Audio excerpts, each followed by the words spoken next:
Chapter 4 Searching for the Northwest Passage. The French in the New World.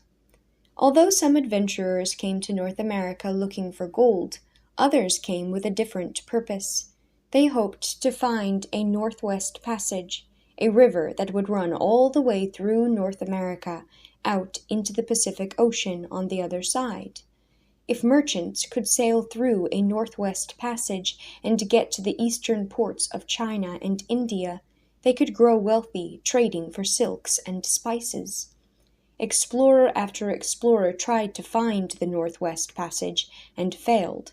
But in the same year that James VI of Scotland inherited the English throne, the King of France, Henry IV, hired a tough, determined ex-soldier named Samuel Champlain and told him to make one more attempt to find the Northwest Passage for France. Samuel Champlain sailed across the Atlantic with his crew and landed far, far north of Jamestown, in the country that we now call Canada. He could see a huge river, the St. Lawrence River, winding away into the land in front of him. The land was green with trees and rich grass, geese soared overhead, and herds of moose grazed along the shores.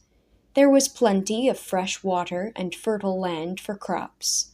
Friendly native people came out to meet Champlain. They offered to exchange beaver and wolf skins for French metal pots and knives, and they treated the French explorers to an enormous feast of cooked moose, bear, seal, and beaver. Champlain was amazed by the beauty of this new land. Unlike earlier explorers, Champlain realized that Canada was more than a big piece of land blocking the way to India and China. Canada was the perfect place for a new French settlement. No one could hope to find a more beautiful country, he announced. He returned to France with armloads of furs and a vivid description of this splendid new land. King Henry IV listened to Champlain's enthusiastic descriptions and agreed that Champlain should return to Canada and start a French colony there. So Champlain and a group of adventurous colonists boarded a wooden ship and headed back across the Atlantic. They sailed down the St. Lawrence River until they saw a tiny island in a wide, calm bend of the river. The colonists thought that the island would be a warm and sheltered place for their new home. They named it St. Croix Island, built a cluster of little wood huts, and settled in. But the soil of St. Croix was so salty that crops wouldn't grow. The water on the island was too foul to drink, and winter was on its way. Soon icy winds howled down the river and blasted St. Croix Island, covering it with ice and snow. Huge cakes of ice filled the water between St. Croix and the mainland. The colonists were trapped, unable to get to the shore. They grew ill with scurvy because they had no fresh food. Their teeth fell out, and their arms and legs became swollen with disease. Before spring came, almost half of the colony was dead.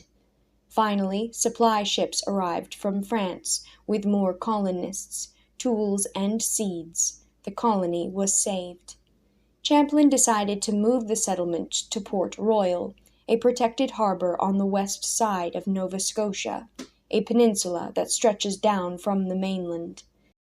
So the French colonists took down their St. Croix houses piece by piece, moved their colony to Port Royal, and rebuilt and planted fields full of crops. They hunted for fresh meat and fresh fish, and stored away food for the winter. When winter came again, the colony was ready. Snow fell and icy winds blew down from the north, but the colonists were warm and dry. They had plenty of wine, meat, and firewood, and Champlain encouraged them to put on musical plays and fancy dinners to entertain themselves on those long, dark winter evenings. But just as Port Royal began to prosper, the French king decided that France had spent enough money on a North American colony.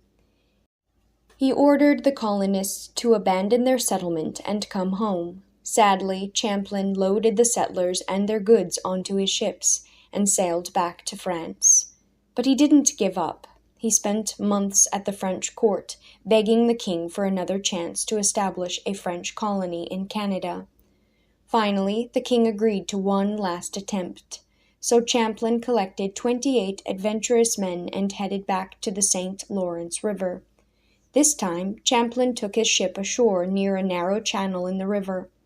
The Indians who lived nearby called this place Quebec, which in their language meant place where the river narrows. Here Champlain built yet another French town. But another icy winter, the coldest yet, threatened the tiny settlement of Quebec. Despite their careful preparations, the 28 men ran out of fresh food. They began to die once again of scurvy. The colony's doctor died. Champlain himself grew sick. The winter was so fierce that even the nearby tribe, the Montagnes, began to run out of food. Some of the Montagnes had to go to Quebec and beg for dried peas and bread. Champlain shared his food with them. By summer, when a French ship arrived with supplies and food, Quebec had only 8 settlers left alive. But Champlain was one of those 8, and Champlain had made fast friends of the Montagnes people, who were now ready to help the settlers of Quebec. For years, Champlain worked to make Quebec prosperous and permanent. He wrote books about the New France in Canada, filling them with beautiful sketches of Canada's plants and animals. He made the long journey from Quebec back to France 23 times, trying to convince more French settlers to come to his new colony. But Quebec grew very, very slowly. Colonists who settled in Quebec risked frostbite and starvation every winter. Many of the people who came to this cold little settlement were beggars or convicted criminals with nowhere else to go. But Champlain didn't give up. He cleared land. He ordered new buildings built. He encouraged the French and the Indians to marry each other so that they would always remain friends. And he refused to give up the idea of a French settlement in the New World. 32 years after his first arrival in Canada, Samuel Champlain died on Christmas Day. After all his work, Quebec still only had 100 French settlers living in it.